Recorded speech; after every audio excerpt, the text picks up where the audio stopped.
get up. And on the way up, we're going to bite a kneecap off, all right? And we're going to stand up, and then it's going to take 2 more shots to knock us down, all right? And on the way up, we're going to take your other kneecap, and we're going to get up, and then it's going to take 3 shots to get us down. And here we go, Lions fans and Kneecaps Nation. After over 7 months of waiting, we have now officially arrived at a Detroit Lions game week. For the second time this calendar year, Phil Byrne, the Los Angeles Rams are on the clock. Absolutely. And I guess everyone will, now that we saw how the first one came, is Matt Stafford, Kelly Stafford, and those lovely kids of his going to get booed? And Kelly Stafford, please stay out of the news this week. I mean, can we at least start there? I don't care what else happens beyond that. It really shouldn't be about herself. Actually, I saw both of them on a Sleep Number ad recently here, so it looks like that's ironic. Keeping the social media figure out there, getting endorsements like that. Yeah, the real irony is that I don't think Kelly Stafford actually sleeps. She's either looking after their 18 kids, or she's on social media, or ripping somebody on TikTok. I don't know where the actual sleep part comes into play there. Sometimes you got to put the phone down and just fall asleep on a Sleep Number, Good Lord.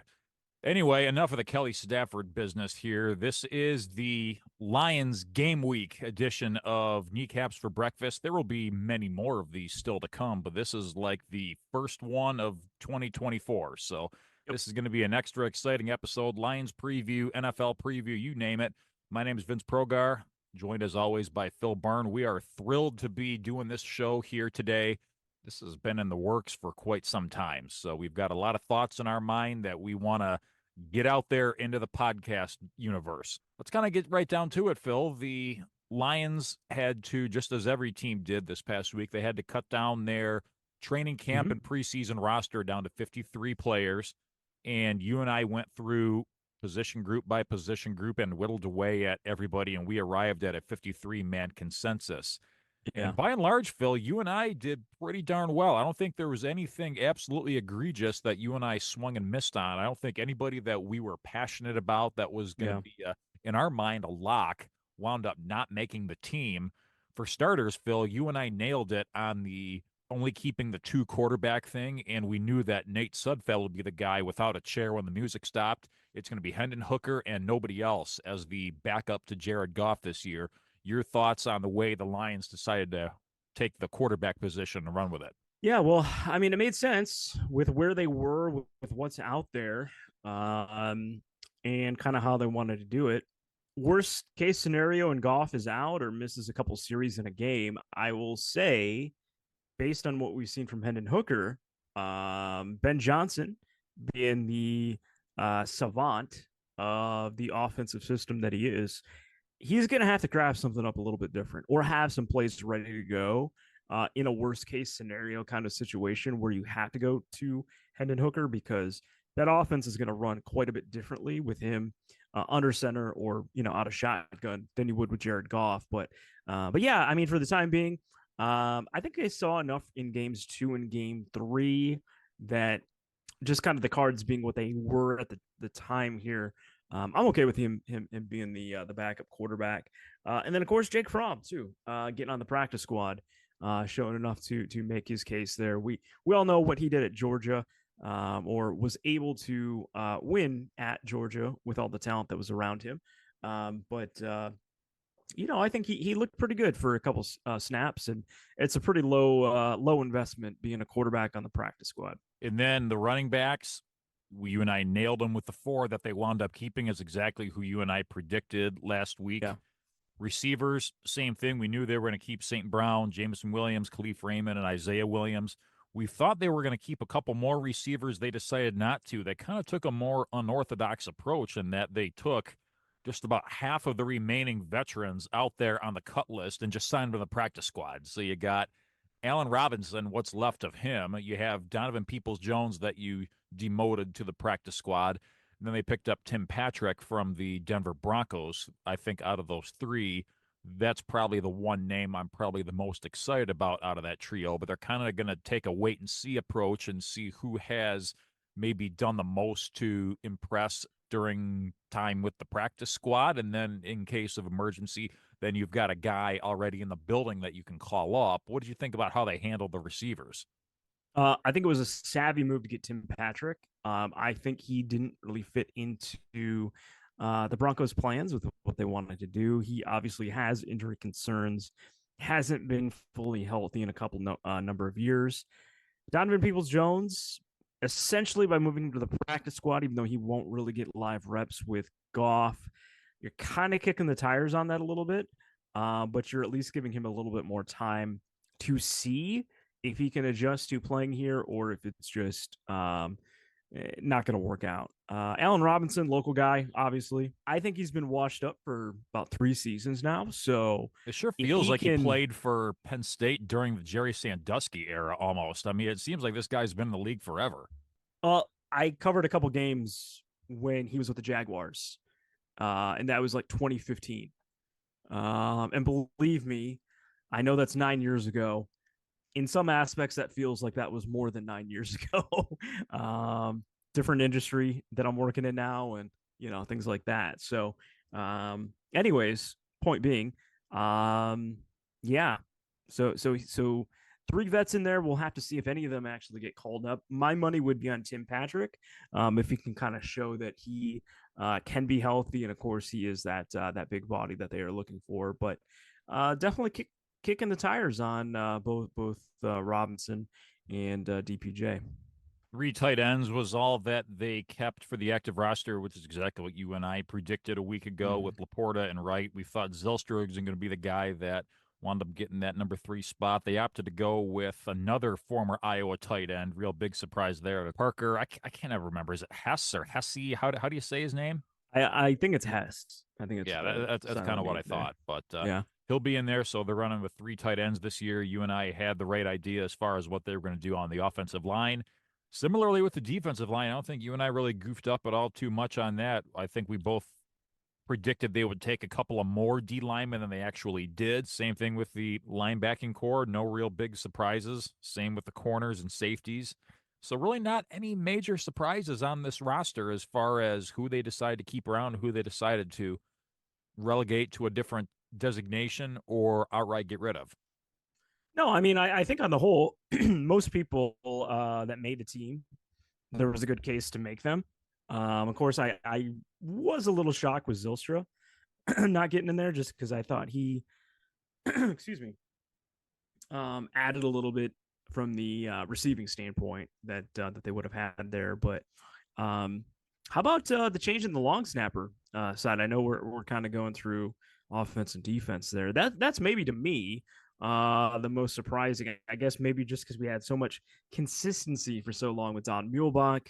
Of course, we got rid of his replacement here, and they went with another long snapper. So I'd like to know how what the mindset looks like when you decide, you know what, I'm just not sure Scott Daly has it anymore. I think we need to see what this new guy has in store for us and just kind of take it from there. I wonder how that whole process works.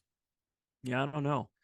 I do not know. But I will say though, if no one really gets the career life expectancy that Don Muehlbach had as a specialist anymore. But if you were good at the craft of long snapping, yeah, you probably won't make much more than league minimum. But compared to most other jobs out there, there is nothing wrong with making a cool $350,000 a year, 400,000, whatever the league minimum is, just to be a long snapper.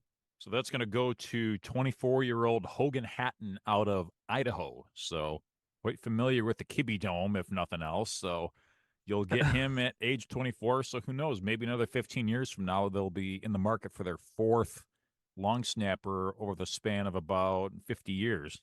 We'll see. Well, he played indoors, probably good on turf. A lot of Lions games are going to be on turf this year. So maybe there's that. There's that. So as we move forward with the week, as far as news goes, the roster decisions sort of is what dominated the first half to the middle part of the week. And then later in the week, the captains were designated for 2024. So You're going to be looking at a lot of returnees. You got 6 captains total, 5 of which were captains from last season. So you have Jared Goff, Amon-Ra St. Brown, Penei Sewell, Alex Anzalone, and Jalen Reeves-Maybin as your returning captains. New captain this year is going to be Aiden Hutchinson for the first time. So, Bill, those are your 6 captains as we head into 2024. And 4 of the 6 are among the highest now in the NFL. So that's pretty good stuff right there. And of course, Anzalone and Reeves Maben, we know what they bring to each of their units as well from a leadership standpoint. So you're going to tell me 6? That's probably the 6 I would name. So that's the roster, and those are your captains. So as we see this roster, and I'm going to ask you the same question I ended the episode with last time. Do you think this is a Super Bowl caliber roster as it sits 53 deep? I do. Every roster is going to have its weaknesses. It's going to have its strengths.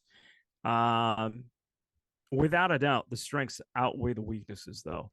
And I think those weaknesses that the Lions have will only truly get magnified in the case of like an injury or anything like that.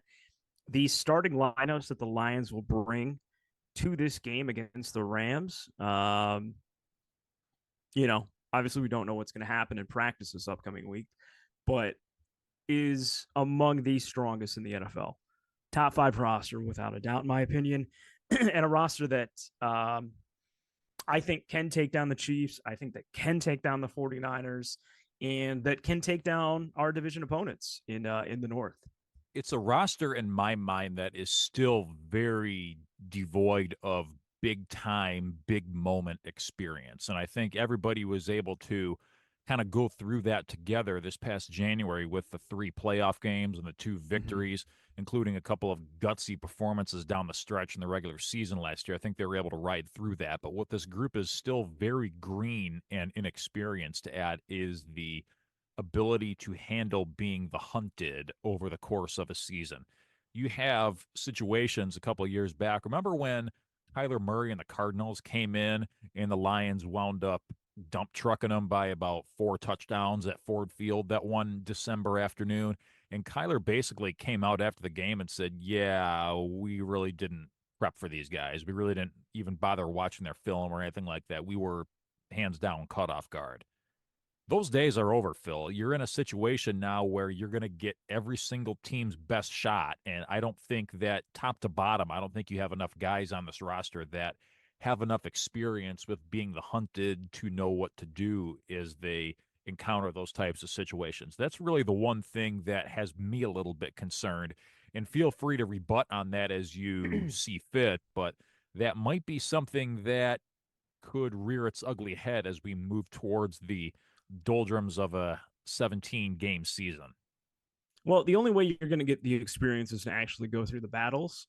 And what this group got, aside from anything they experienced in college, was the first set of the battles. And taking, a lead where you're half away from going to the Super Bowl against probably the most experienced team in the NFL. And I know you can say that. You would think that would be the Chiefs, but outside of Mahomes and Kelsey and a handful of other guys on those teams, they've turned that roster over from when they won their first Super Bowl to now. The 49ers have been the consistent, but they have enough things in that locker room and in that organization that really makes me question and wonder, why haven't they been able to get it done? Is this a Kyle Shanahan problem going back to when he was the coordinator with the Falcons, that he can't get over the hump? Are they this generation's Buffalo Bills, where they do everything great, they get to the Super Bowl, and they can't get it done? I mean, that is just the mentality and sad truth of things out there that sometimes get it done. The Philadelphia Eagles, why did they fade like they did late in the last season? I think that they have some weird chemistry issues. Now, they did have a pretty large influx of new talent. They're getting Saquon Barkley, of course. They of course added receiver from Washington, from Penn State. Names escaped me. Jahan Dotson. Jahan Dotson to go with the receiving tandem that they had there. So I think they'll have a phenomenal offense, but they got to gel at the right point in time. And of course, playing in Philadelphia is not easy. As soon as you are starting to sweat, that town will make you falter there. Let's not forget that Um, apparently Nick Sirianni and Jalen Hurts hate each other. So there's that. yeah, no, that's never good. But probably. And the Packers, I think, are kind of in a similar situation with the Lions, where they had a very young team start to get some experience, got a postseason win, and we'll see what's going on here. I think outside of like the Chiefs, the Bengals, the 49ers, I think even like the Buffalo Bills, like their roster really changed overnight this offseason. I think we're entering a little bit of a new era in the NFL, with some of these teams and who will be on top. And, you know, I think the Lions are among those teams. I really do. And that's not hometown bias. That's not like me like overlooking the competition. This team, you never know how, each season's gonna go. And maybe the chemistry just will take a couple games to click. I wouldn't expect it would though, because we returned so many pieces from last year, and have only strengthened so many different units. But I like what the Lions have to offer, but it has made me a little uncomfortable as everyone is like, "Oh, the Lions are my pick to win the Super Bowl." That's maybe not a bridge too far, but just one that like I, as a Lions fan, that Vince, we've suffered so long with this team, is something that has been very difficult for me to be easy and content with, and just be like, yeah, okay, that's the way it should be. So me, I would rather people talk up the Chiefs, talk up the 49ers, talk up the Bengals, talk up the Ravens, talk up the Eagles. You know what I mean? Talk up the Packers, the Bears, whatever. But um, this is where we are, and to me, based on roster alone, going back to your original question, the Lions look like a favorite. The Lions look like a favorite, and they have been built from top to bottom, from Brad Holmes and Dan Campbell to look like a favorite as well. But therein lies my level of hesitation a little bit, is because it seemed like even though last year, I think we can both agree that the Lions were really within year one of their quote unquote window of opportunity to go out there and win a Super Bowl, it still felt like because of all those demons that they had to exercise, that there was still a very large and omnipresent sense of house money over the course of the season. Even in that game against San Francisco in the NFC Championship game, there was still a real heavy house money type of element to things. That is now completely out the window, and now it's go time. And now you have clear cut expectations. You talked about it, Phil. We don't have a whole lot of turnover on this roster. Contrary to what you see from a lot of different organizations, you got a lot of guys coming back this year. The expectations are real, and you're going to be getting guys absolute best shot this year. So that's where I'm a little bit hesitant myself. Phil, what did you make of Brad Holmes's comments this past week of kind of getting down of more of a Super Bowl or bust kind of mentality and speaking that into words? Well, I don't think he's gonna say Super Bowl or bust, but I think around Allen Park, they know where they got to last year, where the expectations are, and what they want to accomplish. Call me crazy, but every single team wants to go into week one thinking we're going to get this done.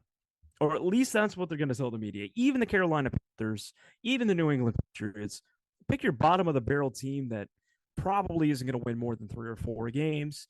They have to have that mindset. They have to tell them that the old hype up phrase, all we got is all we need, you know?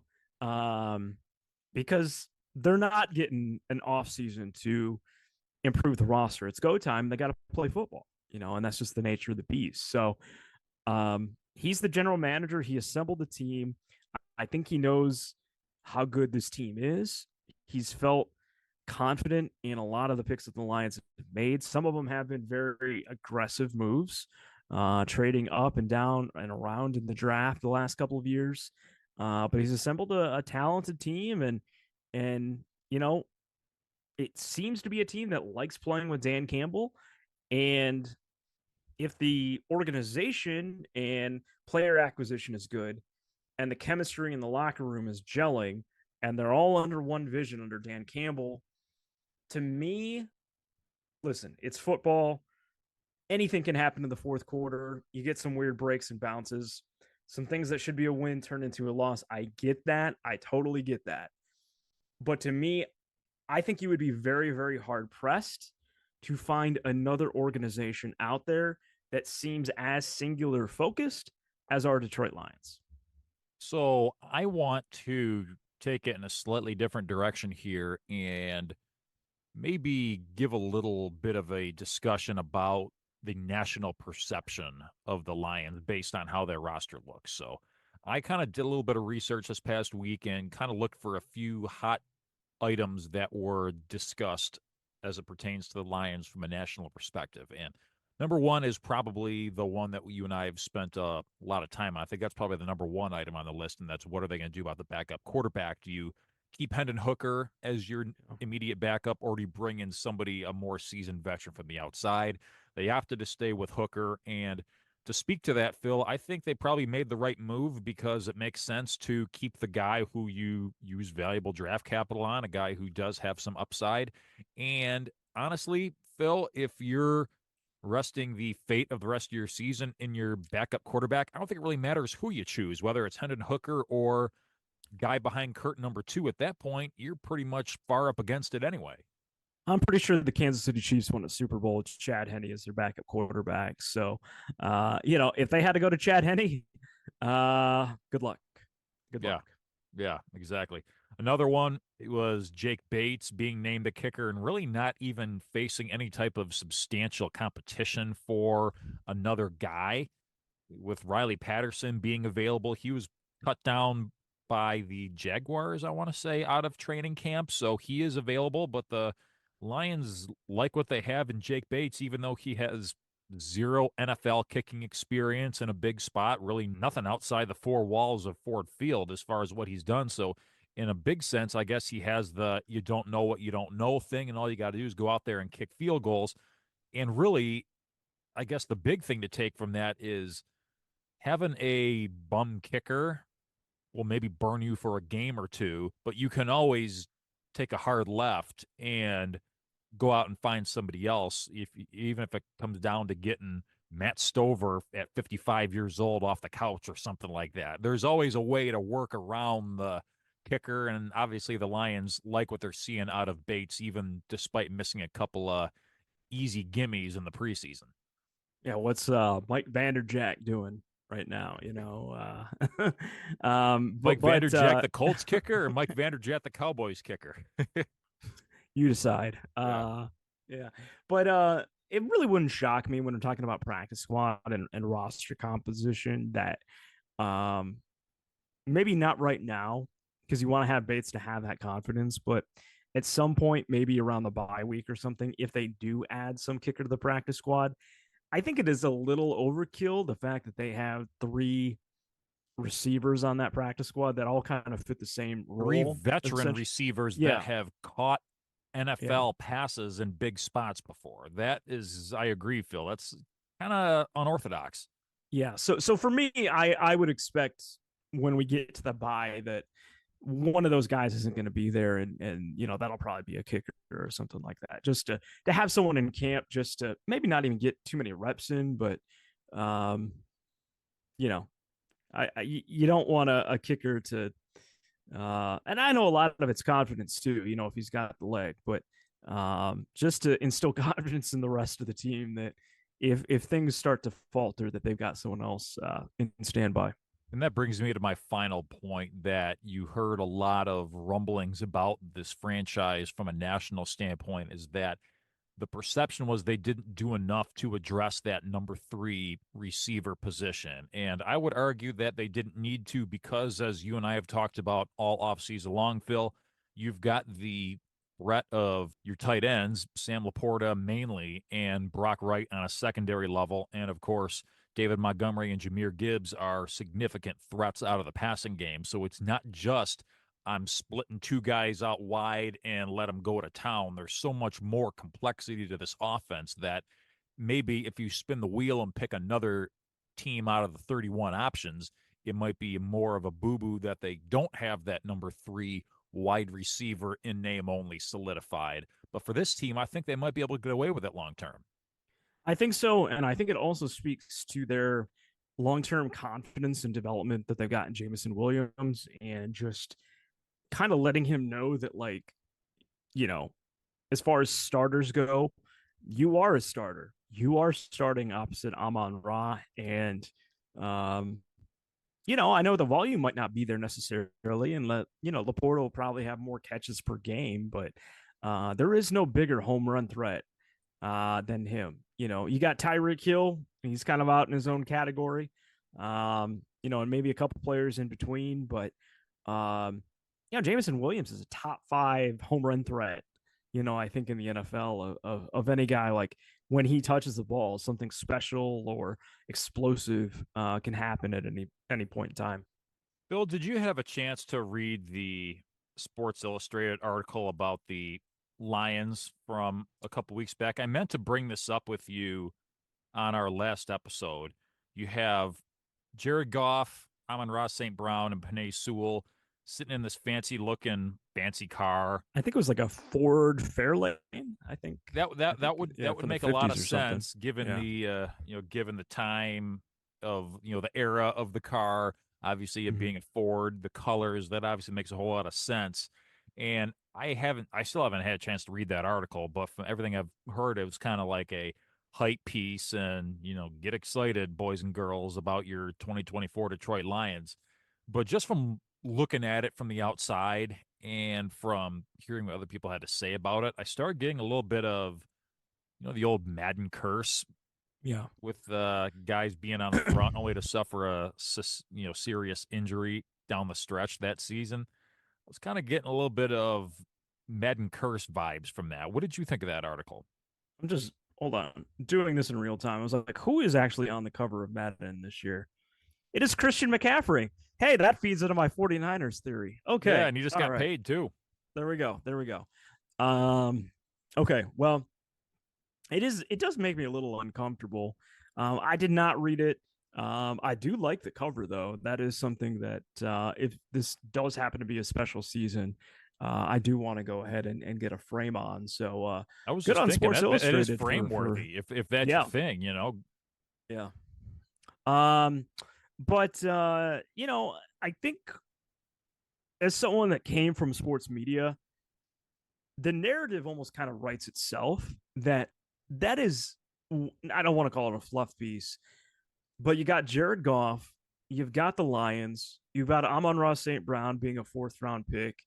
I guess the only guy that really you could say, a couple guys, would be Penei Sewell and Aiden Hutchinson being both high draft picks and kind of generational players at the position. But there's so many guys on this team that kind of just fell into the perfect situation and organization, or Dan Campbell kind of like not being maybe the first choice that a lot of Lions fans in that coaching cycle would have turned to.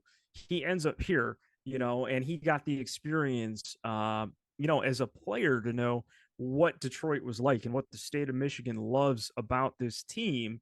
So it's really unique, and I think that's kind of it. And to be frank, I don't want to say people are tired of Patrick Mahomes, but I think him and the Kelsey and the Taylor Swift stuff got just so overplayed last year that if they were going to go with them on the cover or something like that, I don't know how many people would be talking about it, but it just kind of makes sense for the Lions. So let's take a look ahead, Phil, at the week 1 matchup between the Lions and the Los Angeles Rams. Sunday Night Football on NBC. Mike Tirico and Chris Collinsworth on the call. Pretty much the exact same stage that was set the night before MLK Day back on Wild Card Weekend back in January. The parallels are almost too present, and I think that's exactly what the NFL scheduling writers had in mind when they crafted this. Everybody likes a good rematch. This is exactly what we're getting here to start the regular season. So, of course, we know a lot about what we're getting out of the Rams. Matthew Stafford, once again, back again, makes his now here's trip. A guy, Mike, that used to play in this stadium. He is getting booed mercilessly. Man, Now this guy, man. did you know, Mike, that he used to be good friends with Clayton Kershaw? Did you know this guy? And then the camera pans to the other sideline. Now here's a guy in Jared Goff. Last time we were here, they were chanting Jared Goff. Jared Goff. You can't write this, Mike. What do you do? So you know what you're getting with Matthew Stafford. We're not going to spend time talking about him or anything like that more than we already have. Kyron Williams looks to build upon what he did in his rookie campaign a year ago. And he's also getting a local kid to serve as the lightning the thunder with Blake Corum coming over from Ann Arbor. So we'll see him in the house at Ford Field coming up on Sunday night. And then you got the dynamic duo from a receiving standpoint of Puka Nakua and Cooper Kupp. And I don't think we were really able to get the full feel of that necessarily because Kupp was a little bit banged up down the stretch last year. Nakua had a real good night, as I recall, in the playoff game. But both those guys should be pretty much completely healthy moving into this game. I don't think Tyler Higbee's around this year. I think they wound up going in a different direction as far as the tight end goes. But by and large, the skill players on offense are pretty much what we saw last time around. There is some volatility on that offensive line, so we'll have to wait and see how that all kind of shakes out. And nobody on defense is really going to do a whole lot to strike the fear of God into anybody with the man, the myth, the legend, Aaron Donald having hung it up after last season. It seems like you've got guys that are able to go out there and get it done, but just looking up and down the roster on defense, not that one guy that you know is going to go out and be a game wrecker for you. So your initial thoughts as we head into the week one matchup with the Rams on Sunday Night Football? I think it's going to be, at least in the early portion of the game, it's going to give that feeling of a potential shootout.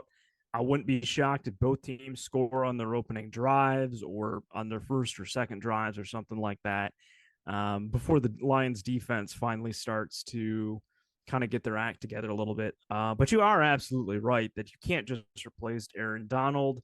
The Rams, I thought, had an outstanding draft. They addressed it with two guys on the defensive line from Florida State, getting Jared Verse in there, one of my favorite defensive prospects that was coming in the draft.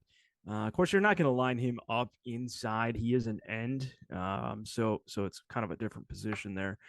But I think they addressed some of the holes that they had, and I think Sean McVay is a top three coach. And I think last year, when he was able to get out of Stafford with a very hobbled Cooper Kupp, down the stretch and the rest of the season, I think was pretty impressive. I'm not, and I know they signed Jonah Jackson, but I don't think they have like a top 10 offensive line or anything like that. So, we'll have to see if they try to double team Hutch.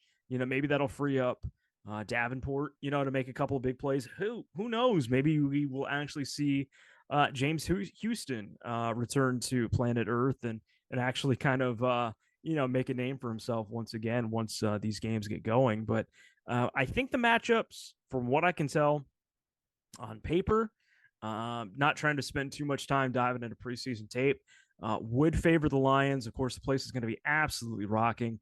If we did that against a preseason game against the Steelers, and of course we did it in the Rams, the wild card game as well, it's going to be a festive atmosphere down on Brush Street. But I think still the matchup is going to favor the Lions in this one. A big topic of conversation also, Phil, is going to be what the new defensive backfield for the Lions with Carlton Davis, the returning veteran, as well as Terrion Arnold and Ennis Rakestraw, the new rookie corners, are able to do against the receiving core of the Rams. We know that Stafford has the ability, if he chooses to throw the ball 40 to a half 100 times a game if they can't quite get it going with the running game here.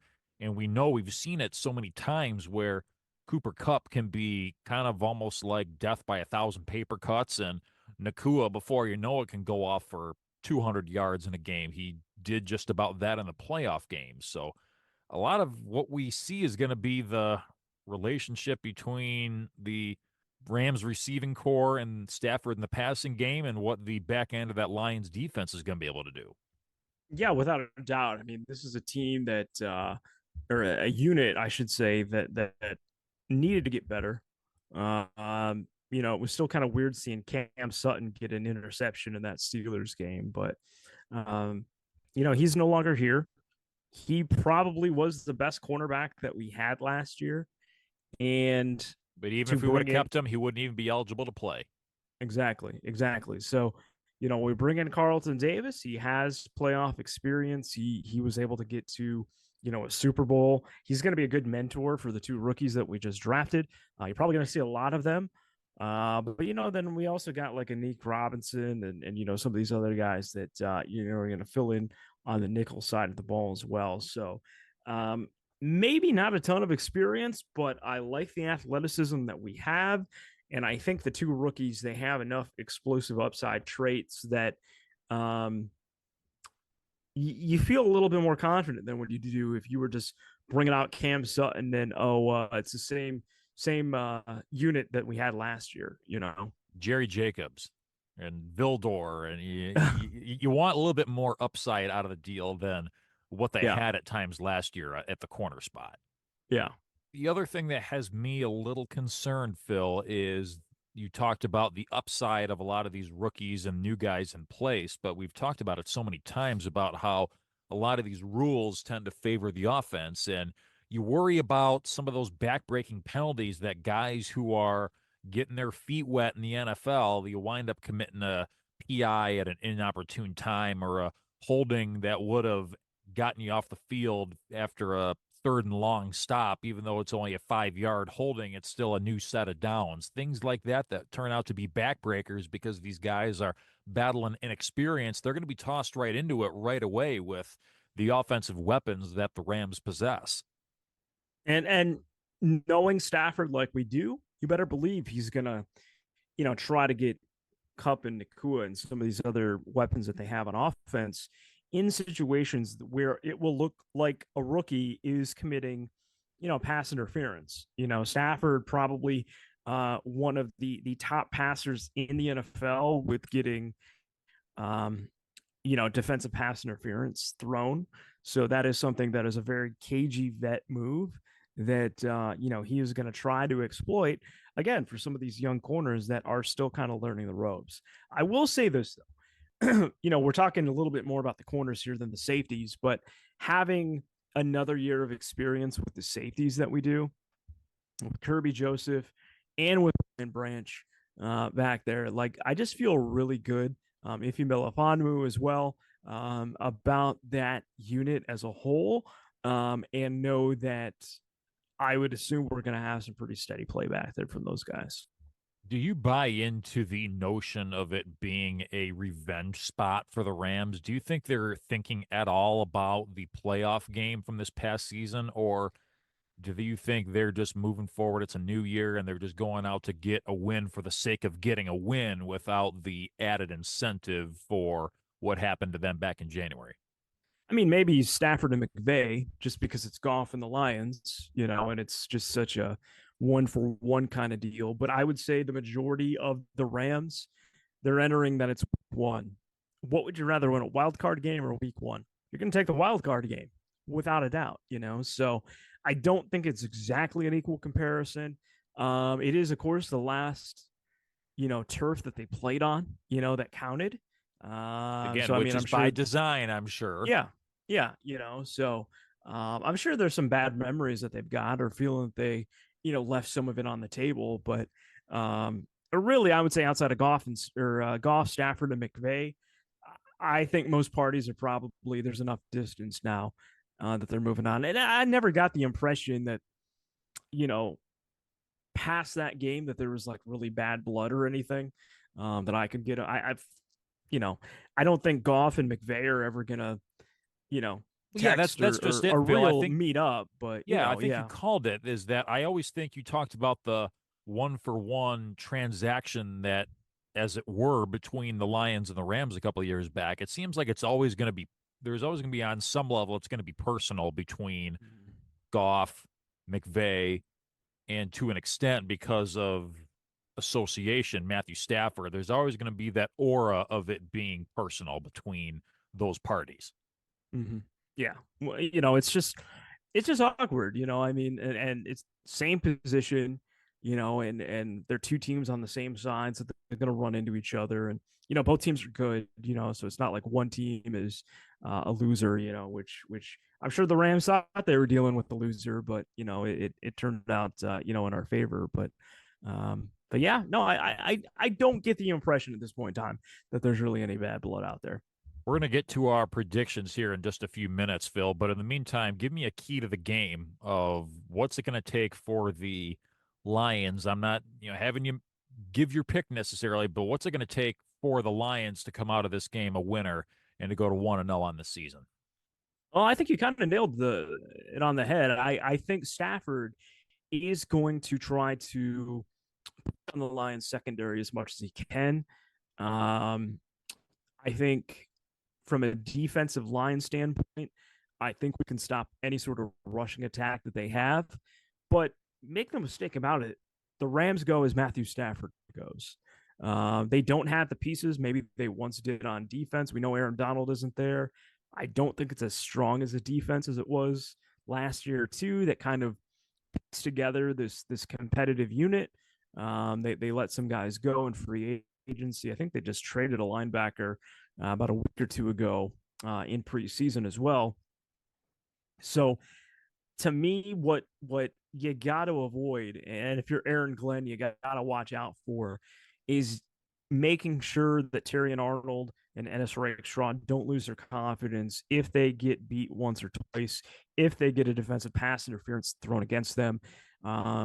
Because yes, we can win in a shootout, but if we can keep this to a 20-14 game, and we're taking care of time management and it's David Montgomery and Jahmyr Gibbs getting it down on the ground and we're just not letting Stafford, run havoc back there in the Rams passing game, then so be it. I'll take that. I'll take that all day, every day. It doesn't have to be this game that's, a prop bet fantasy land or anything for fantasy football purposes. Like a win's a win. Like let's just get out of the week one with a win, no matter how we do it. But I think Stafford against the young rookies that the Lions are going to play, by all accounts, quite a bit of playing time, played quite a few snaps.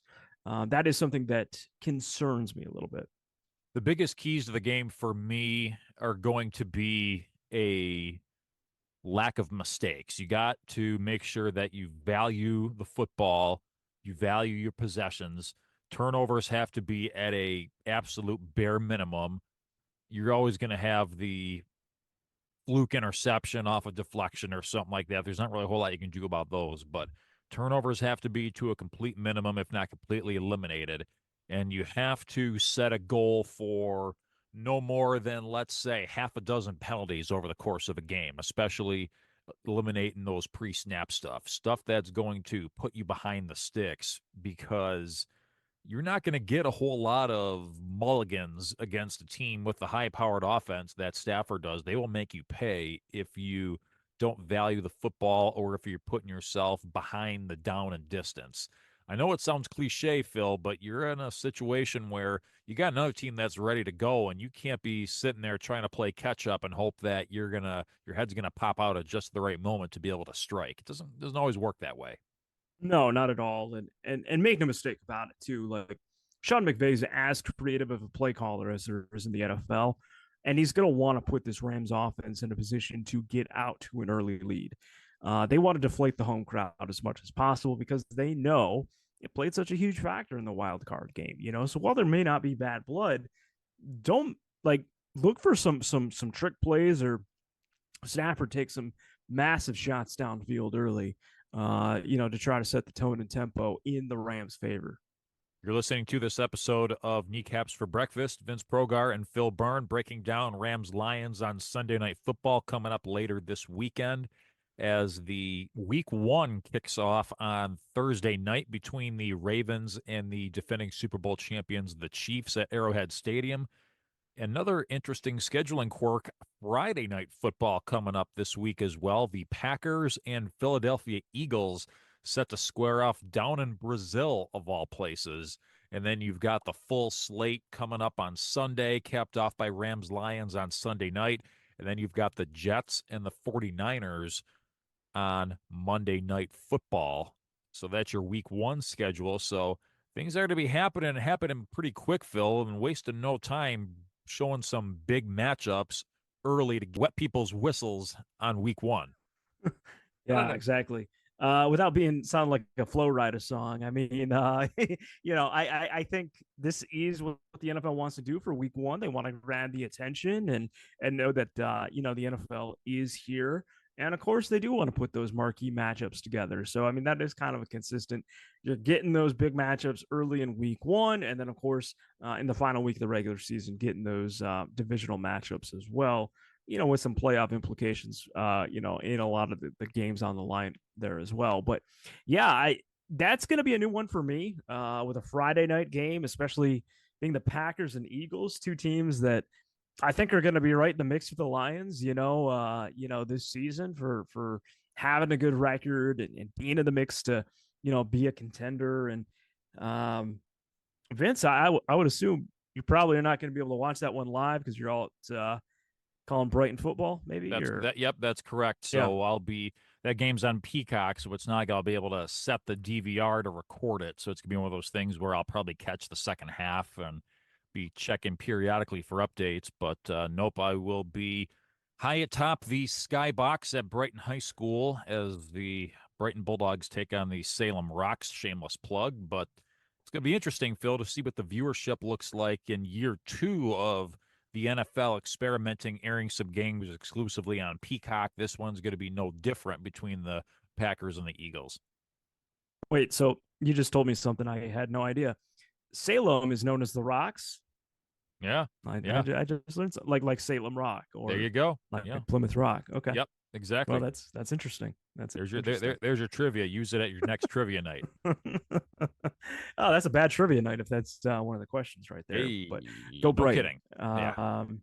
But anyways, yeah, no, I just that's going to be an exciting game and something we're going to have to get used to. The NFL's trying to get into. I mean, they're already 12 months out of the year, 24/7 kind of content, but having games on conventional night just looks like it's something that is probably here to stay.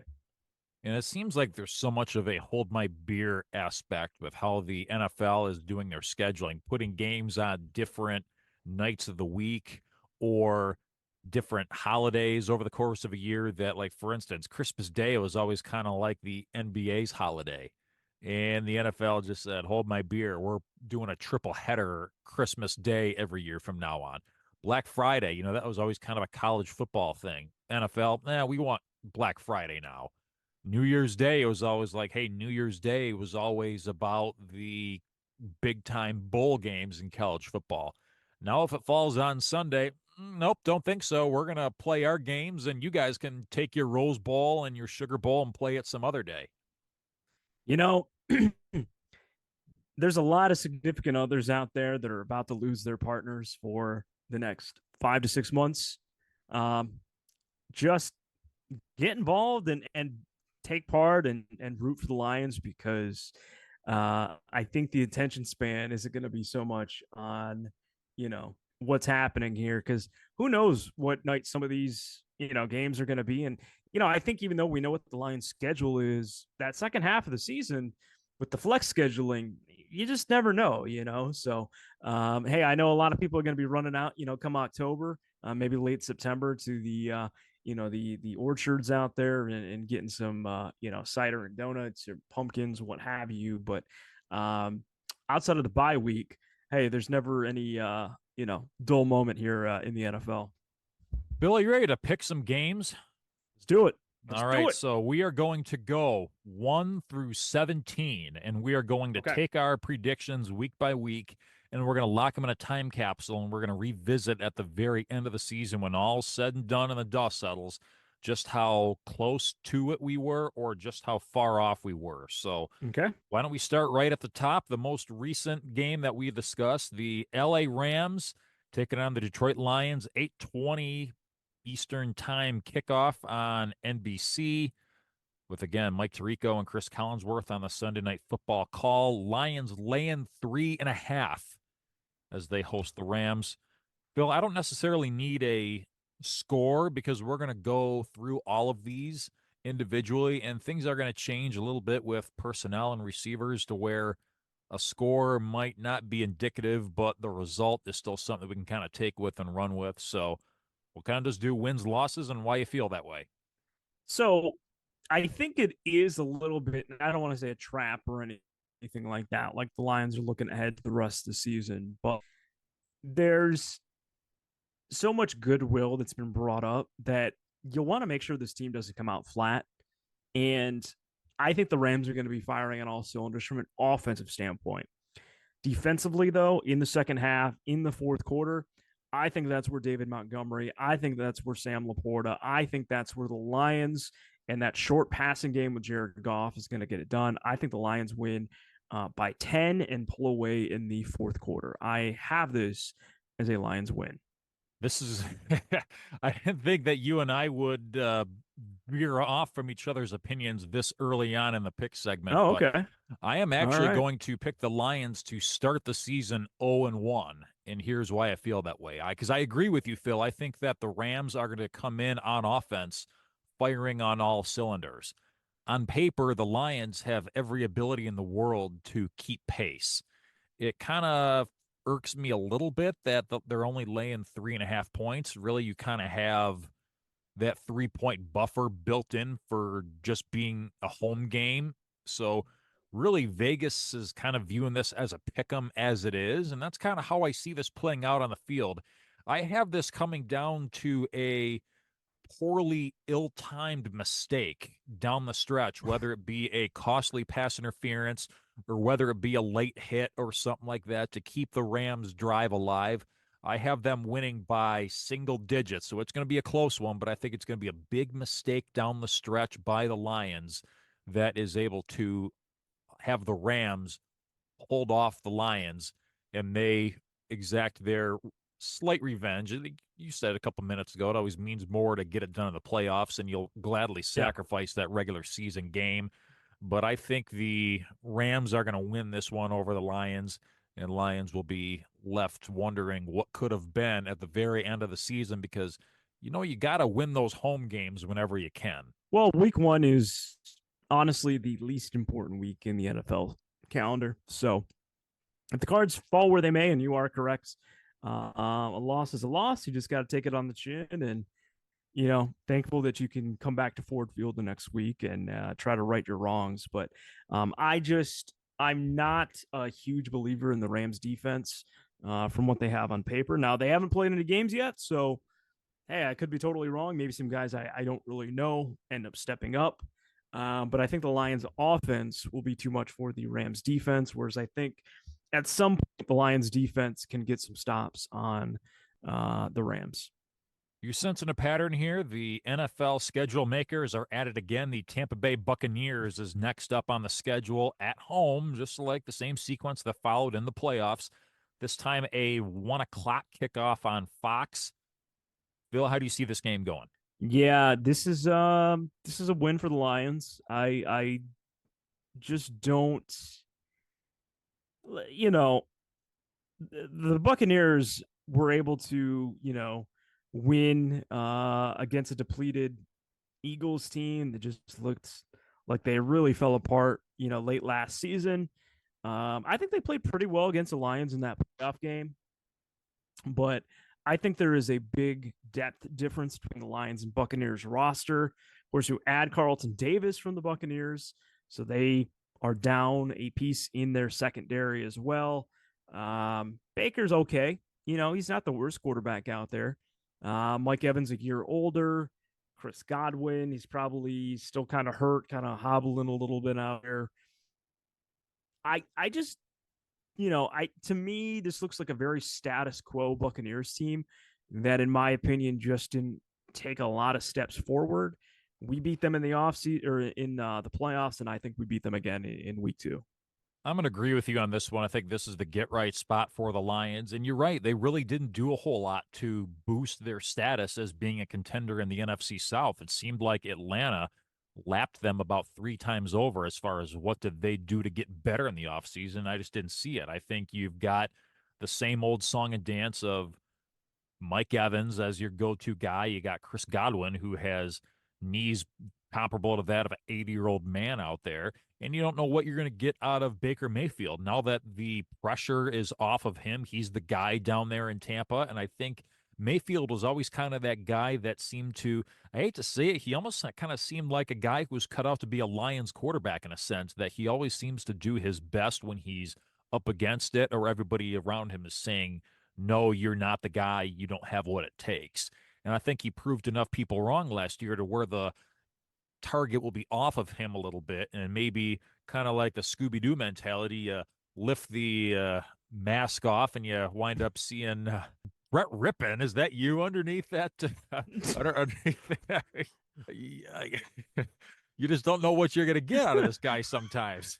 So I think that this is the get right spot. If you were if you were expecting Brett Rippon, now's the time to drink at home while you're listening to Kneecaps for breakfast. Cross that Brett is Rippon part of off the your Kneecaps for breakfast bingo card. There you go. Yeah. That's the get right spot for the Lions. They go to 1-1.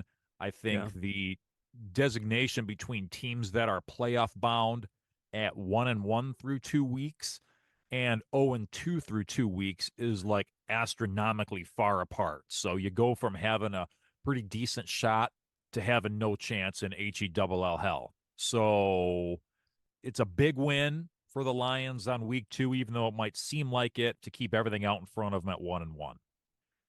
Next up for the Lions, week 3, they go out to the desert. This is their first away game of the regular season. They play the Arizona Cardinals. A house of horrors historically for the Lions. It seems like every time, no matter how good or not good they are, it doesn't really matter. It seems like they always go out there and take a loss. How do you see this one playing out, Phil? Lions at Cardinals, 425, week 3. Yeah, so it's not all going to be sunshine and rainbows for me this season, especially with some of these road games.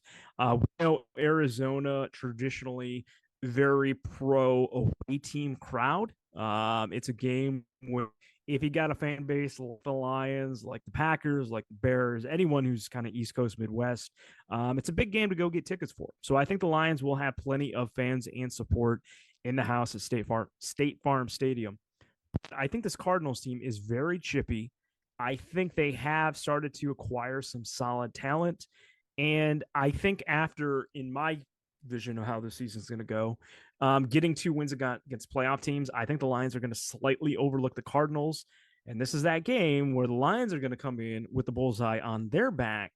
And once where the Lions were the team gunning for all these other teams, the Cardinals know that a team like the Lions, huge for their resume and confidence. And I think the Cardinals are actually going to take down the Lions on the road in week 3. So I'm going to mark that up as a loss. You and I disagree once again. I think the Lions will be able to take comfort in the fact that there will be significantly more blue in the house than there will be Cardinal red. I think that they're going to turn State Farm Stadium into Detroit South. They're at an advantage that they're not playing outdoors, and that's a big deal for the Lions. Historically, they don't do well outdoors in the elements. So they're indoors. They're able to keep the fast track element going. They're not going to have any type of a home field advantage on the Cardinals' end to go up against. I think they got rolling in the Tampa Bay game. I'm not sure that the skill players that Kyler Murray has at his disposal are enough of a solid base of weaponry to really give the Lions too much pause. I think they go down to the desert and get the win to go to 2-1 on the season. Big game coming up week 4, Lions and the Seattle Seahawks. The Seahawks it seems like they have beat the Lions the last 26 times they've played one another, and it seems like more than half of those games have been at home. Big game as Calvin Johnson gets inducted into the Pride of the Lions. It's going to be a Monday night football game, so we got Joe and Troy in the house and the ESPN crew. What are your thoughts on Week 4 Seahawks Lions on Monday Night Football, Phil? No Pete Carroll. He is no longer the Seahawks coach. I think the Seahawks still have a lot of the talent on offense that they once did, but the problems rely on defense. And I don't think the Seahawks have the quarterback play that the Rams do, or even that the Cardinals do, that we have maybe seen, at least in my vision, give the Lions some fits. I still have nightmares, though, Vince, of Geno Smith running around against the Lions and picking up third downs for first downs in the last couple of seasons. And for the love of God, can we please get them off the schedule next year, especially at home? What is going on? But I think Mike McDonald will be a fine NFL coach in a couple of years, maybe. I think they're going to struggle a little bit. Kenneth Walker, a good running back.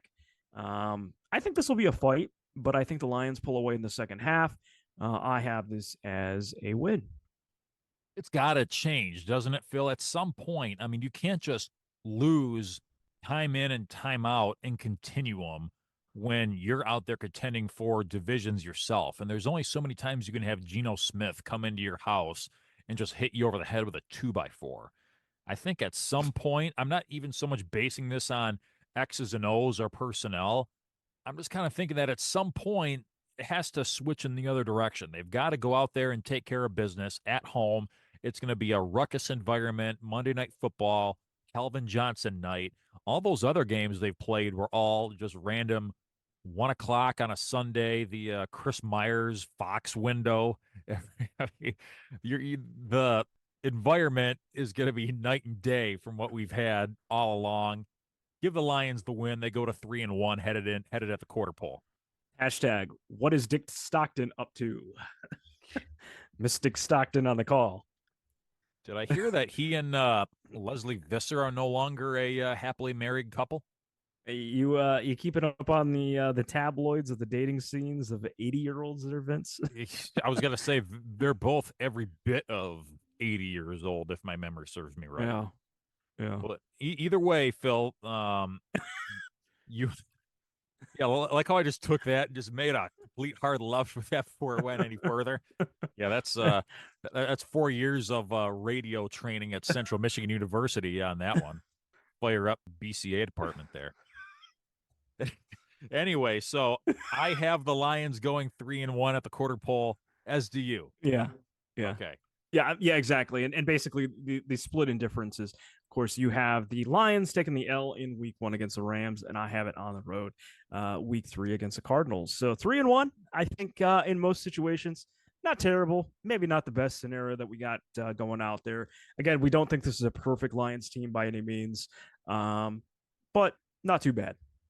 So after the Monday night game, the Lions go to their bye week, and it seems like more often than not, Phil, the Lions always seem to get stuck with that early season bye week. And I know that the NFL swears on a stack of Bibles that they do their best to mix it up, and that way, year over year, the same teams aren't getting affected by having an early bye or a late bye. They do say that they try and change it up. I don't see it. It seems like more often than not, they're always getting that week 5, week 4, week 6 bye or something like that. Yeah. The NFL with some of these things are kind of like that. One person like, oh yeah, I took care of it. Yeah, I did the thing. Yeah, I got it done. Yeah. Yeah, we're good. Oh, that was the thing. Oh, you meant that. Yeah. Yeah, better luck next time. Well, because guess what? Right out of the bye week, guess who the Lions are playing on the road once again? Vince, I was just talking about this with the Seahawks at home. If there's been a constant in the space-time continuum, it is a road game of the regular season at Jerry Dome in AT&T Stadium in Arlington, Texas, against the Dallas Cowboys. When will this stop? When will this end? And the main difference is that this time we've got this game as the America's Game of the Week on Fox, 4:25 Eastern Time kickoff with Kevin Burkhardt and Tom Brady as your broadcast crew for this one. How do you see the Lions doing against the Cowboys on America's Game of the Week in their 5th game of the season? You talked about revenge games and a 1-for-1. I think this game struck a chord with this Lions team, though. How this ended last year, and I don't think the Cowboys have a terribly talented roster. Are they better than half the teams in the league? Sure, but they got Ezekiel Elliott as their starting running back going into the season. I don't know what their plan is with any sort of semblance of a run game. And listen, I know that the passing attack can just be to get the ball out as many times as you can. But this is a very, very flawed Cowboys team, in my opinion, and their offensive line isn't where it is once again. I think the Lions are going to fight like hell, and I think they're finally going to get the win in Arlington. They also have Dalvin Cook as part of their running back room down there in the greater North Texas area. So let's not just beat the whole Ezekiel Elliott thing into oblivion here. There's going to be some guys who have taken some significant carries in their NFL careers down there in Dallas. Make no mistake about it. I'm not feeling quite as confident as you, Phil, because if there's one thing that I know that the Cowboys are good at, it is putting up those empty calories in games that don't mean a damn thing. And I think that at home, the Cowboys are capable of scoring points in bunches. And it might be one of those games where the Lions coming off that bye week and having a week to kind of forget all the things that they've done the previous 3 games that they, in my view, won. They kind of slows the roll a little bit, and I think it's the Cowboys that pull out the win on America's Game of the Week. So in my mind, the Lions pick up loss number 2 down there in Dallas. Could be way wrong about that, but I just know that the Cowboys are always pristine at doing a great So, job getting those wins at the regular season and just failing down the stretch when it matters the most. no, I totally get that. Do you think there's like shady, underhanded, bad officiating that cost the Lions this game, or do you just think that they're walking into a house of horrors at AT&T Stadium? I just think that the ability for the Cowboys to go out there and just march right down the field, it could be one of those games where Prescott goes out there and throws for 450 yards. You get Dalvin Cook from 7 years ago type of a performance. And it might just be one of those outer space types of games where the Lions defense just kind of, finally melts down and you realize, oh, yeah, I guess we do have a bunch of rookies and young guys playing in a big spot coming off that bye week. I don't think teams really do all that well off of. I like to go back and maybe do some long-term data analysis of that, but it seems to me like it's almost better to not be coming off a bye after you've won a handful of games in a row. And maybe just something like that kind of trips them up a little bit. But we will see. Lions stay on the road heading into their next game, staying into divisional play this time around at Minnesota, with presumably Sam Darnold taking the field as the starting quarterback at that point in the season. 1 o'clock window on Fox. Phil, Lions at Vikings. Your thoughts? Yeah, first, this is the first divisional game, right? That's the first one. This is the first divisional game, and I think the Lions are going to start off their NFC North campaign as champions once again, with a win in the same facility that they were able to clinch the division last year. Now, I know, just kind of talking on what we were saying about House of Horrors with AT&T Stadium.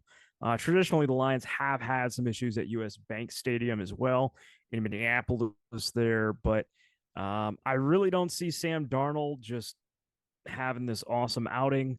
I think the days of the past were a weird quarterback situation, just lights the Lions up for 400 plus yards is a thing of yesteryear.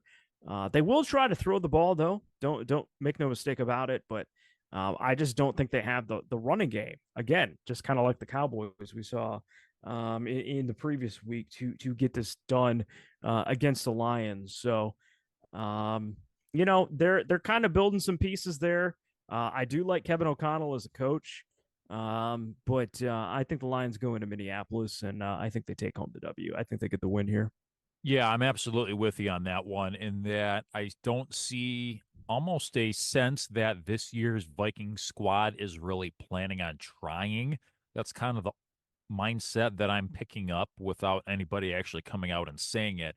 And there's no secret that a good way to get a hard reset on your franchise is going out there and stinking it up for a couple of years in a row and getting some high level draft capital. And we saw it as the Vikings already picked out their quarterback for the future in JJ McCarthy. He won't be playing at all this year. So you almost kind of get that sense that maybe they're going to punt on this year and hope to maybe try and get some more guys around McCarthy and Justin Jefferson moving into this year.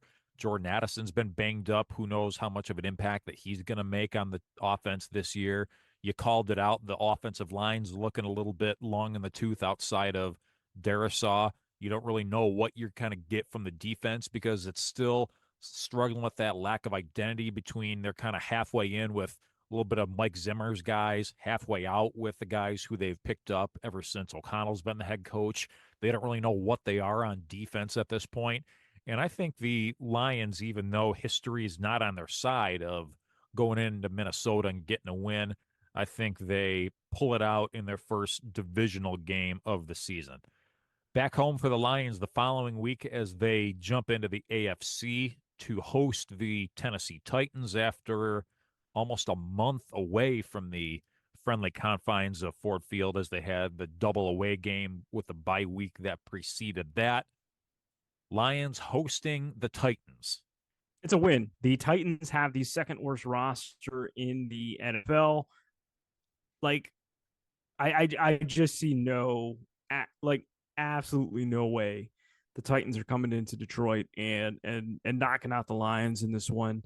Especially in my scenario, we're coming out of the bye. We've rolled up, 3 consecutive wins. It would be easy to overlook this team, of course, if you're looking at the schedule, knowing that you got to play Green Bay on the road. So maybe it's a little closer than it needs to be. Maybe the offense isn't firing on all cylinders. But I do not like this Titans roster one bit. Why on earth is DeAndre Hopkins on this team? I just don't think they really have much to root home about. And, there's some talented guys that'll be in the draft next year. Maybe they get a Shedeur Sanders or something and get to, reset their franchise. Yeah, I think a pretty easy win for the Lions at home. I don't have a whole lot of faith in Will Levis as a big time starting quarterback. Maybe he'll prove some people wrong, getting a second campaign ahead of him this year with an offensive minded coach. Speaking of coach, now that Mike Vrabel's gone, I do think that a lot of the edge that they played with last year is going to be kind of a thing in the past, and they are kind of looking towards the future here. I like the Lions pretty comfortably in that one over the Titans. All right, Phil. So after the Titans game, then we've got Halloween in the middle of the week. And then as the calendar turns to November, the Lions head to a place that has been very spooky to the Lions over the recent years. The not so friendly confines of Lambeau Field. Lions at Packers. First time Lions in Green Bay will square off in the 2024 campaign.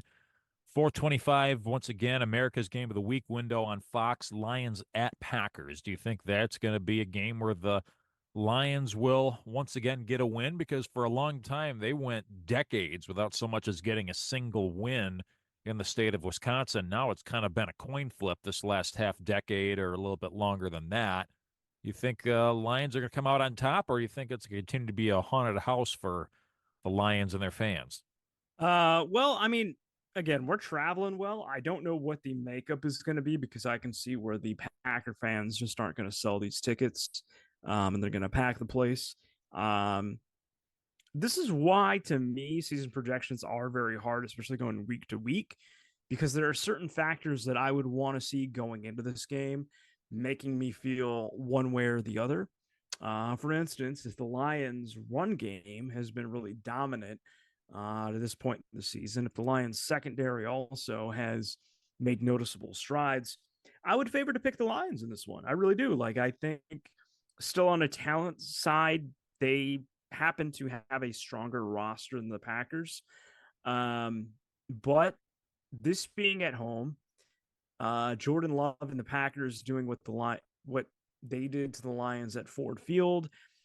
I think Matt LaFleur has found something that works against the Lions to some degree. I think this is going to be a very tough game for the Lions to win, not knowing how the season is going to play out to this point. So, at face value, picking the season and looking into it from this kind of overview, I'm going to go Green Bay in this one. Yeah, and I want to disclose here that this is in main part for conversation purposes, doing the week by week predictions as we are. Kind of something fun to do. That way we can look back on it at the end of the season, but also because we didn't really do this type of a deep dive into the schedule back when it came out back earlier in Yeah. the spring. So we're killing a few birds with one stone, but you're absolutely right. There is a lot of context that's missing as far as starting to analyze some of these games one by one. You don't know what injuries are going to look like. You don't know who is going to be there from a personnel standpoint making an impact, and therefore whether the running game is going to be stronger over the passing game or what have you, because you just don't know what things are going to look like. I do know what the Packers are going to look like, though, and I think we saw a good, healthy dose of that back on Thanksgiving this past season. I think Jordan Love is going to be a real problem over the next many years to come. I think that this is going to be the Lions and Packers division, at least immediately moving forward. And in this type of environment, where the Lions have to go outdoors in November. Who knows? Could be cold, could be rainy. You just don't know. I think too many signs point Packers in this one. Lions pick up, in my mind, loss number 3.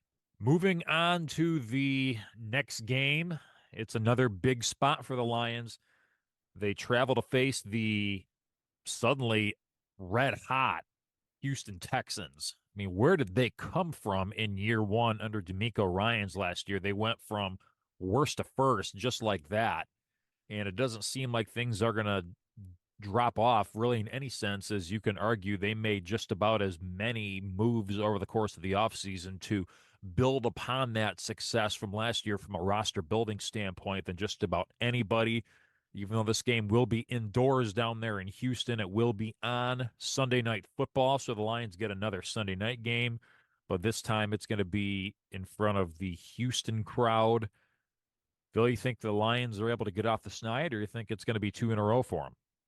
I think this will be 2 losses in a row, and this is the stretch of the season that's a little bit of a gut check, but you still got enough time to bounce back. What really worries me about this is not only do you have Nico Collins, not only do you have Tank Dell, not only do you have CJ Stroud, which proved he's got an awesome deep ball. He's great with the touch passing. I think his reads were something that you just don't see out of rookie quarterbacks last year. Having a little bit of continuity too with his roster's team, with his Texans team, I think is only going to help. I think D'Amico Ryans, very much like Dan Campbell, was a little bit of a culture setter that they brought in and did a fantastic job with that. But they add Stephon Diggs. They add Stephon Diggs to this receiving core as well, and I think he, as a vet, is going to probably carve them up a little bit. So, again, don't know how the injury situation is going to play out in this case. You got to hope the Lions have a little bit of a run game going in. You can take some time off the ball, off the clock, and a little bit of the ball out of CJ Stroud's hands. But this being on the road, I think this is one of those games that the Texans have already marked as like their new alternate jersey unveiling showcase or something. So this is a spotlight for the Texans as well. And I just have some doubts. You mentioned also, Phil, the addition of Stephon Diggs in the offseason. Let's not also forget they went out and added Joe Mixon as the starting running back, a guy who's played in a lot of big games in his career with the Cincinnati Bengals. We know that D'Amico Ryans is a defensive guy by nature, and he's quietly building a very young but scrappy defense down there in Houston. And I just think that it's a little bit too much for the Lions. 2 losses in a row, 2 road games in a row, both in big spots.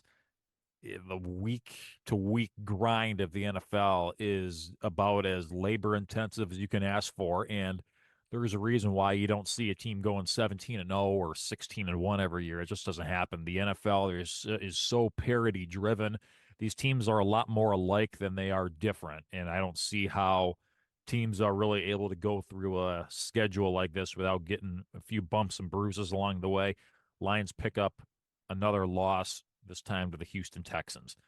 Lions stay in the AFC South, coming back home to Ford Field as they host Trevor Lawrence and the Jacksonville Jaguars, a team that they hosted a couple years back and pretty much hit them with a dump truck a few years back. I think it was like 40-10 or something crazy like that.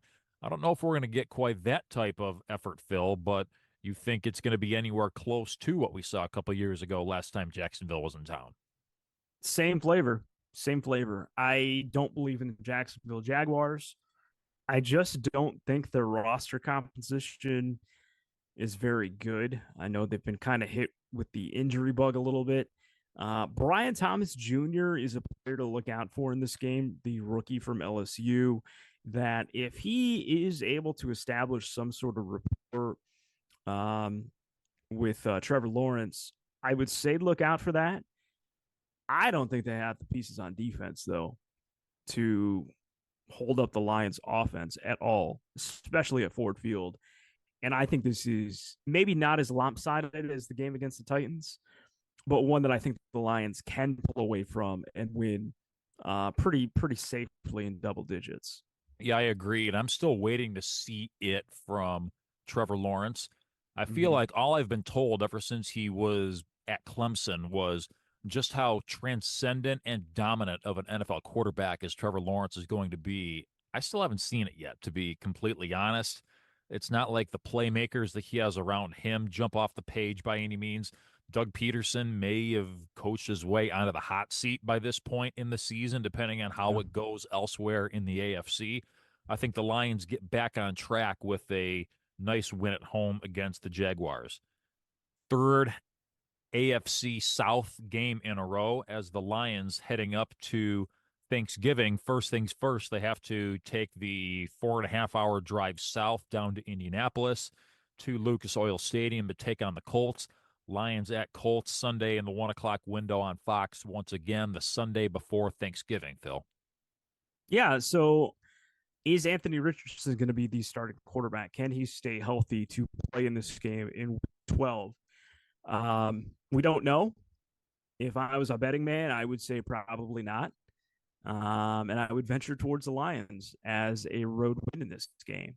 If Anthony Richardson is the quarterback, I still have a little bit of a scare that the Lions aren't going to just like waltz into Lucas Oil Stadium and pick up the win. Like I think the Colts are kind of right on the fringe of being like a playoff caliber team. I think the Texans, with all the pieces that they have added, have elevated themselves in that division to be the clear front runner. But I don't think the Colts are maybe as in dire of a shape as the Titans, and I think they are a better team than the Jaguars. But I think this is going to be a little close of a matchup, but I trust what the Lions have, that I think they're going to be able to get it done in Indy. I think you and I kind of have the same mindset of how this game is going to play out. I just think you and I are on slightly different sides of the ledger as far as that goes. I think there's always that one game over the course of the season where the Lions go into a game that on paper they are the better team, that as long as they go in there and play their game and take care of business, there's no reason why they shouldn't get that game in the win column.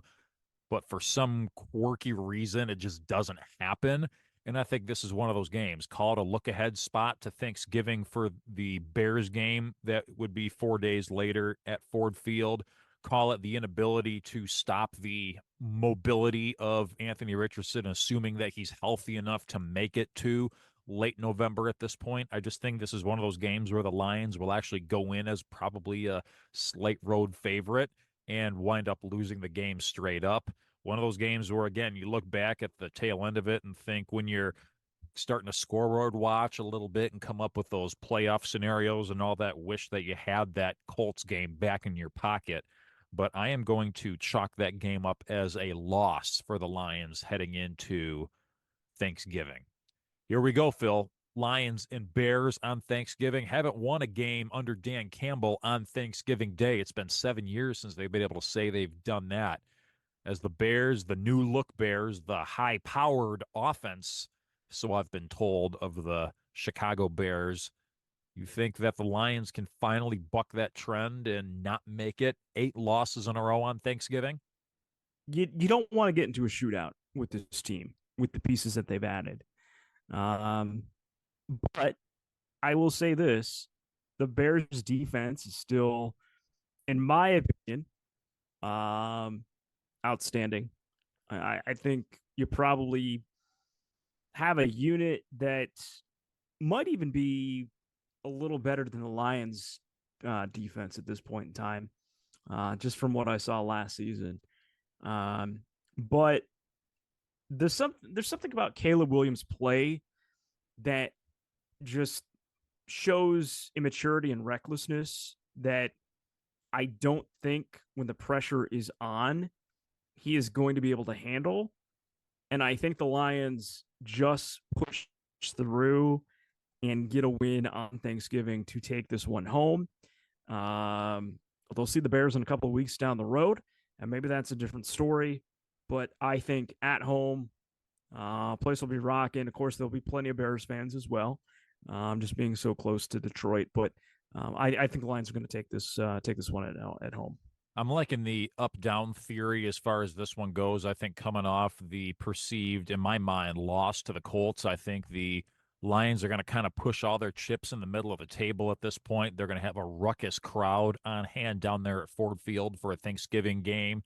First time that we've seen Caleb Williams and company play against the Lions. I think that the team's going to be juiced. The fans are going to be juiced.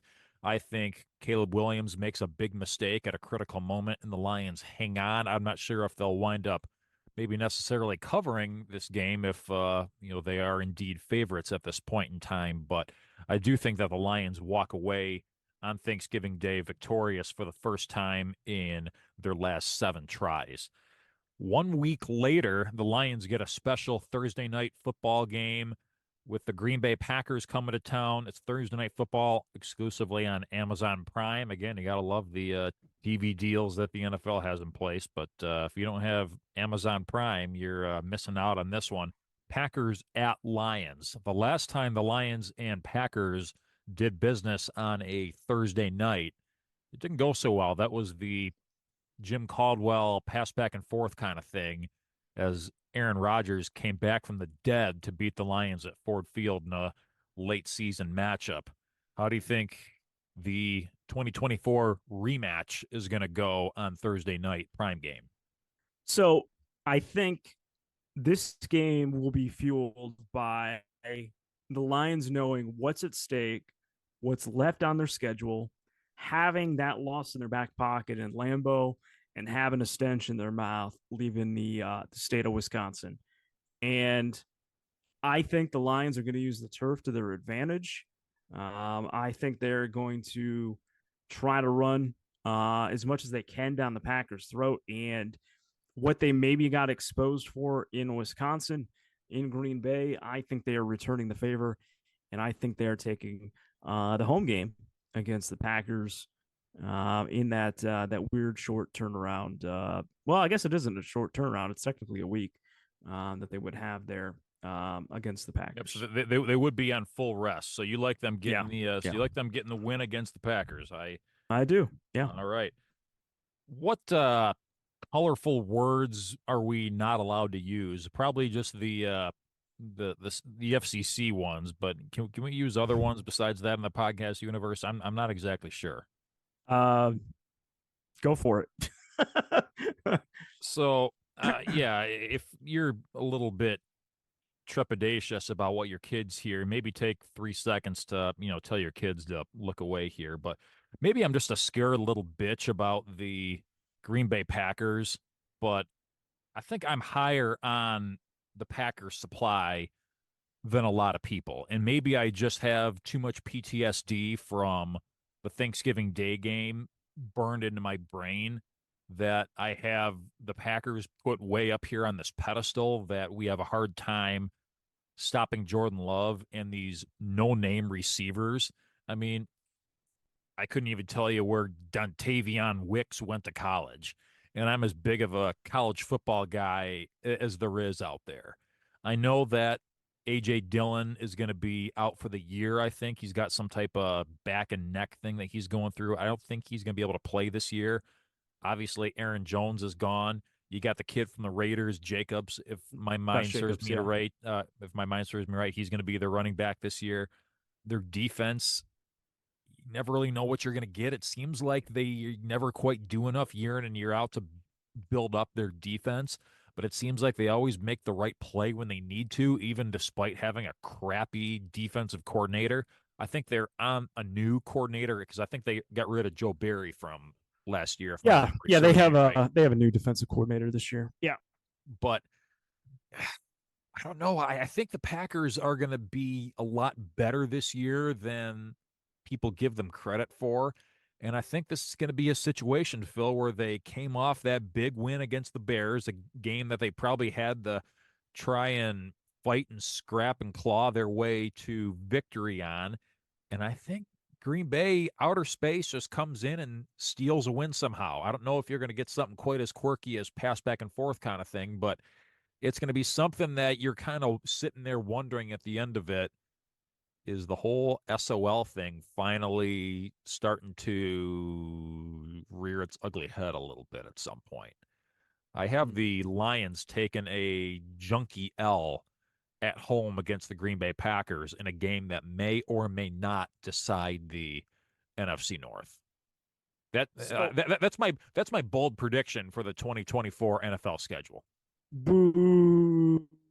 Listen, it's totally fine that we're going to disagree, and it's probably better for the podcast that we're going to. But not to blow this off into a whole tangent about the Packers, but I think you're a little concerned that the Packers are finally showing lives, and rightfully so, that in our lifetime they have had literally three quarterbacks, and this is their next iteration. And you are replaying all these bad memories of Packers years from yesteryears when the Lions were just absolute gutter trash that they had in there.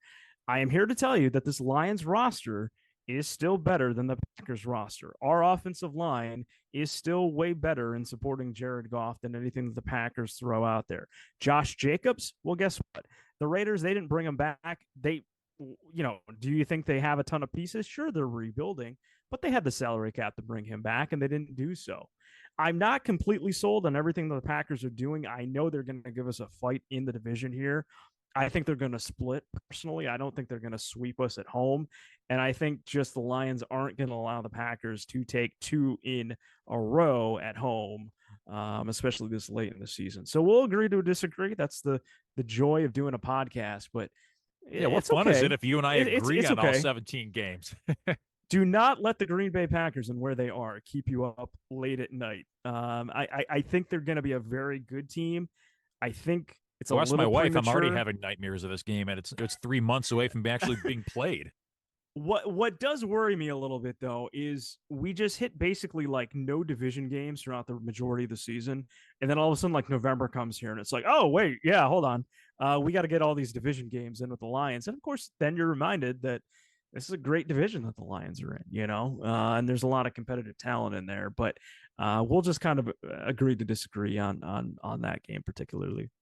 America's Game of the Week comes up the following week after the Lions kind of get that mini bye, as it were, Thursday night game. They get that full weekend to kind of do whatever they want, and then they start off preparation as if they normally would. So it's really a 10-day layoff for the Lions as they get America's Game of the Week CBS edition with Jim Nantz and Tony Romo as the Buffalo Bills come to town. Another big-time matchup against a big-time opponent, Phil. The heavy hitters just keep on coming. Third consecutive home game, too. This is one that is very, very tough for me because I think on the roster or the schedule that the Lions have, Josh Allen's going to be the best quarterback they're going to see. He does not have Stephon Diggs anymore. I don't think Josh Allen and Stephon Diggs were seeing eye to eye late last year. I don't think they have Gabe Davis either, right? No Gabe Davis. I think running back is also no. They do return their running back from last year. Defense hasn't really hit its stride in the last couple of years as well. And I think this is a team that is still relying a little bit too much on Josh Allen. This is a rookie I'm going to be talking about. But Keon Coleman, who of course was an MSU, I think he has the ability to become Josh Allen's number one target from day one. How does he develop that rapport with Josh Allen? If it is strong and if he is producing, I could see this being a loss for the Lions. Um, but I'm going to say that based on my scenario, the Lions are rolling into this one on a pretty solid, 4-game win streak in my scenario. And I think they extend it to 5. I don't really believe in Sean McDermott anymore. If he's got a grasp on this team, it's a brand new season, so maybe that changes at this point in the year. But I think he's going to be on a little bit of the hot seat. I can see New York and I can see Miami kind of pulling away a little bit in that division if they're just not finding the offense going. So I'm going to go Lions in this one. Last time the Bills and Lions faced each other was a couple of years back on Thanksgiving, and I look at the roster for the Bills then compared to now, and same thing with the Lions. I think the Lions have gotten substantially better from a personnel standpoint. I think the Bills have taken a few steps back from a personnel standpoint on both sides of the ball. And in that game a couple of years back, the Lions had the Bills right exactly where they wanted them until the very end of it, where they let it slip away. That's not going to happen here. I think the Lions are going to bounce back from the tough one against the Packers, and they're going to get a nice win in front of a national window crowd, and you'll have Tony Romo once again saying, watch out for those Lions. This team may have it going on by the time all's said and done. So remember that hard-fought game against the Bears on Thanksgiving from just a few weeks back, Phil? Well, the beauty of it is that the return visit lay on the horizon, as in Week 16, the Lions travel to Soldier Field. It's going to be cold. There's going to be presumably elements involved from a weather standpoint. Lions at Bears, Week 16, the rematch. How do you see this one shaking out, Phil? This game worries me. This game worries me because you're going to have a motivated Bears fan base. I think outside of any Lions home game that you have, this is the most expensive ticket of any road game involving the Lions this season. So Chicago is going to come out in full force. Lions have the bullseye on their back. I'm not particularly worried about the running backs that the Bears have to offer. Of course, we'll see DeAndre Swift again. Well, I was going to say, them. where's the DeAndre Swift slander coming from? Yeah, well, I don't think he's a great runner outdoors, to be honest. No. But this ain't Athens, Caleb Georgia, Williams, you know. Yeah, Caleb Williams is going to be their primary runner, I'm going to assume. And I think he, by this point in the season, is going to have a good grasp of the offense. This is a game I think is going to be incredibly difficult for the Lions to win. Hopefully they don't get too far behind, but I am picking the Bears in the road contest in Chicago. The weapons that we've been hearing about the Bears accumulating from an offensive standpoint may not be the difference maker in this game because, as I said a few moments ago, we probably will be up against some type of weather and elements involved. But the Bears, under their head coach, Matt Eberflus, who kept his job, is a defensive guy by trade. He calls the plays on defense for the Bears, and that unit is quietly becoming one of the more scary units in all of the NFL. And I think it's going to be the Bears defense that plays the biggest role in this game as far as what's going to propel the Bears to a win over the Lions. And let's be honest, the Lions outdoors late in the season is like peanut butter and pepperoni. It just doesn't go together. It just doesn't work. And I think the Lions are going to wind up splitting that series with the Bears, taking the loss at Soldier Field. You called it before, Phil, that there's always a such thing as a look-ahead spot. So maybe they're looking ahead a little bit to our next game. Lions at 49ers, where the season ended for the Lions, where that dream scenario ended way back in late January. Lions at 49ers in the Santa Clara Metroplex, about 45 miles from San Francisco. Monday Night Football again for the Lions, so all eyes will be on that game, Lions 49ers. You think the Lions have a shot to turn the trick this time around? Yeah, they absolutely have a shot. Without a doubt, they have a shot. But a couple things in play here. It is week 17. It is not the final game of the regular season. I think San Francisco is not going to run away with the NFC West this year. I think they will be pushed by at least the Rams, and I think in their contest with the Cardinals and Seahawks, those teams will also be competitive with them. I think that division has gotten better from a talent standpoint, maybe not necessarily from a coaching standpoint. Losing a Pete Carroll in that division, but I think it is going to be a very hard division for the Niners to win. That being said, Lions also need a win. In our scenario, we both believe they're coming off a loss against the Chicago Bears. I would love to see this as a win. I simply cannot, though. I think we are taking the L here. Thankfully, we have a rather easier game to end things on at home, which I feel a little bit more confident in. Not to go ahead and spoil my pick for the next game, but I think this is going to be a little too hard to overcome on the road.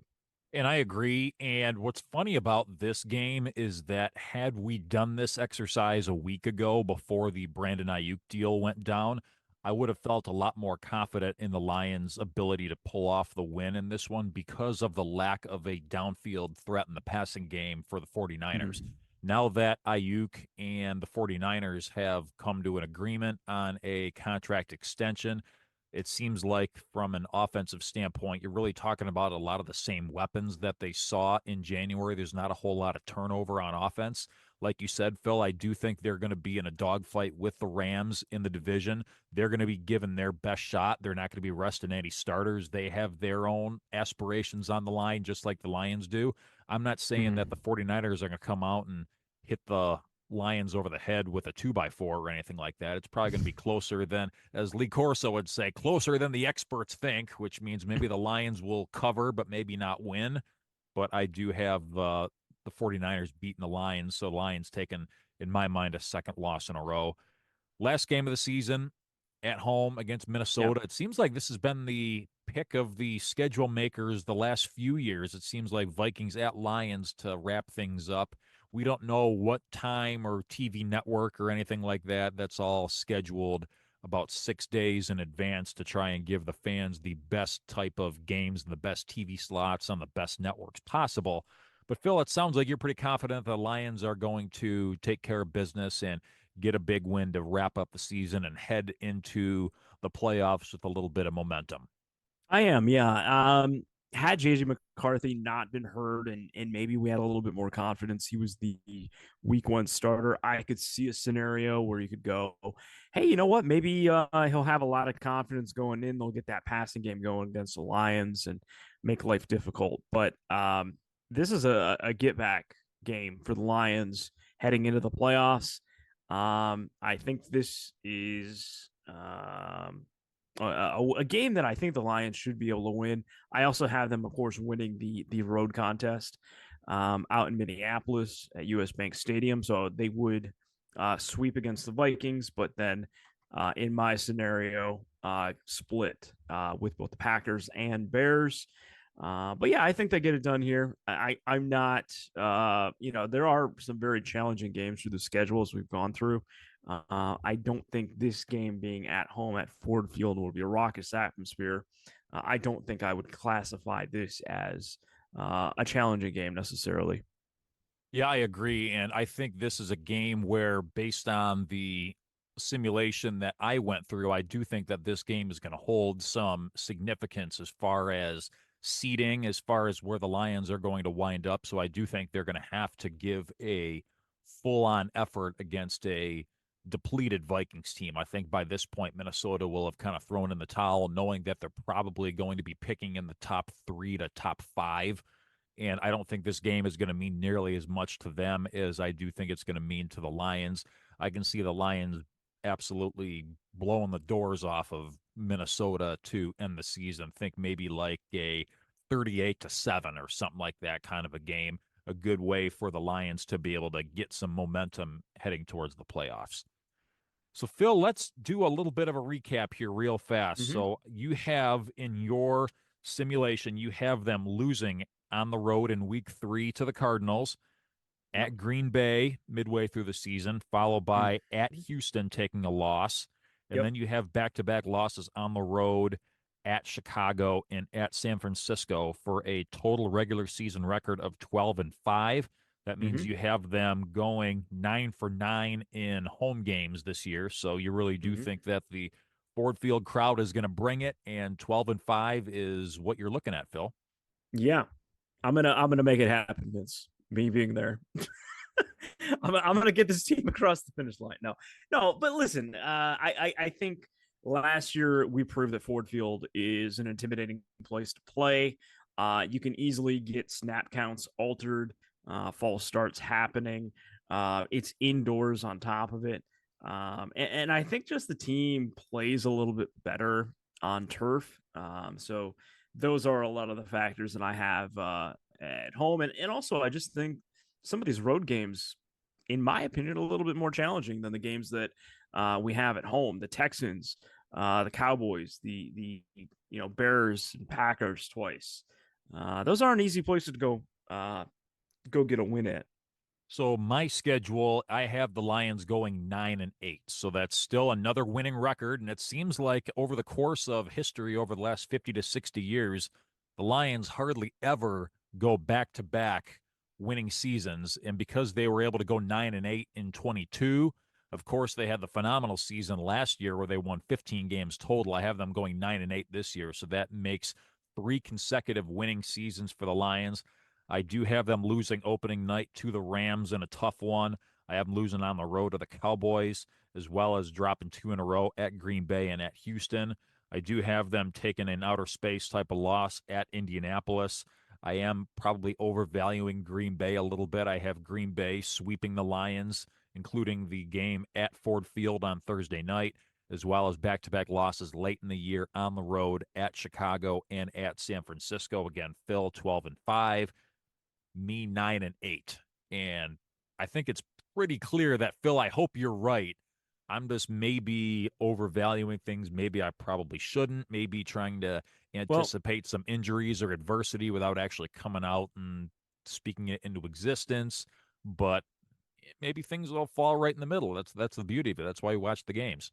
I think you're taking a little bit too much of a scientific approach to it, personally. For what comes up must come down kind of scenario, or based on Lions history. The way this team is constructed from front to bottom, all the way going all the way up to Sheila, all the way down to Jake Fromm on the practice squad. I feel that this is different. This is not SOL era Lions.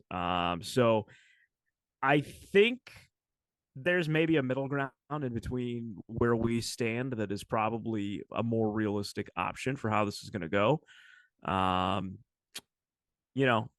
We'll see. But there's a reason why these games have to be played, and why a lot of early season prognostications just never come to reality. But I'll tell you what, if the Lions are getting the hype and the buzz and the coverage that they are, and they're getting on the cover of Sports Illustrated, and they go 9-8, that's going to be a bitter pill to swallow, right? So I guess in your scenario, we don't really do playoff seeding, but you would have, I'm assuming, the Packers win the division, probably. So just kind of thinking off cuff here, that would have put the Packers as the division winner.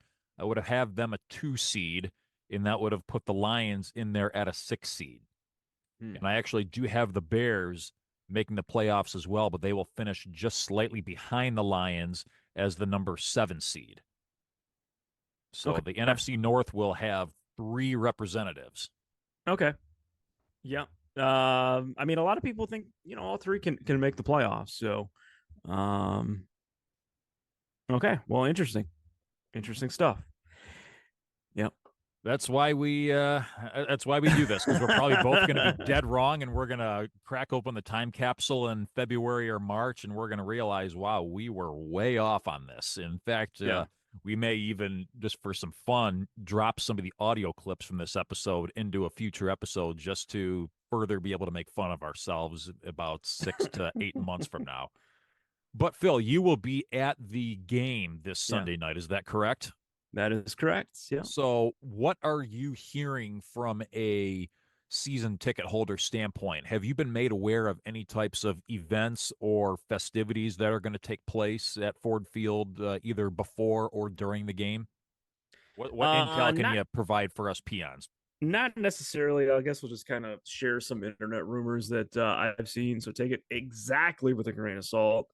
But there is the German language Lions account that is saying that it's believed that the Lions will be wearing their alternate uniforms to kick off the season, which I think is a little bit of an interesting move because if you have brand new home jerseys that haven't been in a national audience, Yeah, to no kind of kidding. roll out the alternate uniforms would be interesting. So stay tuned. We are full disclosure taping this Tuesday night. So I would anticipate probably by Thursday or so we will know the official uniform release prior to Sunday. And then the other thing I've heard is a Jameer Gibbs bobblehead for however many folks get in there. Of course, that has also not been publicly disclosed yet, but I'll tell you what, I have had some really bad luck as a season ticket holder getting my hands on any of these bobbleheads that they have had. And I guess they have a booth area if you're a season ticket holder to go after the game to go get them. This is a Sunday night game, and I am going to work the next day. I'm going to try to do a half day, taking the morning off. But dude, I don't want to be waiting around till 2:30 in the morning for a bobblehead. So if I can't get it when I walk in, I guess that's just how the cookie crumbles, I guess. So, Kneecaps Nation, here's your assignment. If you see Phil Yeah. Byrne walking through the stands or concourses at Ford Field empty handed, and you've been racking up bobbleheads every single time they roll one out, Yeah. please do this man a favor. Make this man's dream come true. If nothing I else, give this man what he that wants. that Aiden Hutchinson one last year where he was doing the beat it dance or whatever, like or Billie Jean dance, I should say. Like that's it'd be nice to be able to get my hands on that and not see that it's up on eBay for $400 after the fact, Yeah, no So, kidding. No kidding. anyways, But so that would be an interesting thing to keep an eye on, what the uniform combination is going to be like. And the alternate uniforms, if I remember correctly, is going to be the black jerseys with the same blue and old school Lions logo that they had with the silver uniforms last year. Is that the correct layout of the alternates? excuse me, not the alternate. So no, that would be the black jerseys have a blue helmet that is a different shade of blue Yep. than what was on the old school helmet okay. last year. Okay. Yeah. Yep. So we'll see how that all plays out, and more importantly, we will see how the game itself plays out between the Rams and the Lions Sunday Night Football. And again, Phil, you made mention that we're a little bit late in getting this podcast cut and distributed, and I do want to apologize for the tardiness. We had a little bit of an emergency inside the Progar house on the night where we were usually able to do the pod recording, and everybody is currently okay. Nothing that anybody needs to be concerned about or anything like that. But it's not like we're slacking on the job and trying to put this off. We had every intention of getting this out to you on time, and sometimes life gets in the way. And Phil, you and I have real lives of our own, believe it or not. Yeah. We're not just podcast hosts by trade, so sometimes things do happen. But in any case, I had fun with this episode, Phil. I hope you did too, and I hope the listeners enjoy it just as much. Yeah. And if you are one of our first-time listeners, where I've been plugging the podcast in my class at my job, thank you for listening all the way through. We know this was a longer episode, but the first official episode of the 2024 season, if it will be known as that, basically. So we're here, Vince. Football is officially back. By the time you are getting this on Wednesday morning, we are literally one sleep away from getting Chiefs and Ravens going. We've had a great couple of weeks of college football to get things going. I can't wait. I am absolutely stacked to kick the season off. Forward down the field, buddy. You bet. We are out of time on this season preview episode of Kneecaps for Breakfast. Thank you so much for bearing with us and for being with us all off season long. Next time we talk to you folks, we will know exactly how the Sunday night game between the Rams and the Lions shook out. We will see you right here next week for all that and more. For Phil Byrne across the way, Vince Progar saying good morning. Go Lions, 4 down the field, over and out.